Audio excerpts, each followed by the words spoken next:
সম্মানিত গায়েস, এই দেখেন একটি ছোট শিশু, তিনি পবিত্র কালামুল্লাহ শরীফ পড়ার জন্য খুবই চেষ্টা মেহনত করতেছে।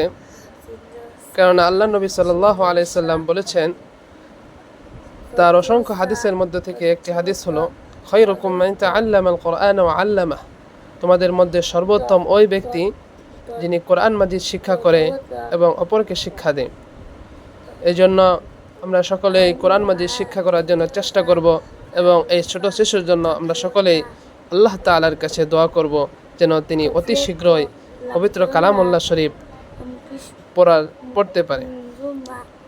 এই বলে আমার সংক্ষিপ্ত বক্তব্য এখানে শেষ করছি। আসসালামু আলাইকুম।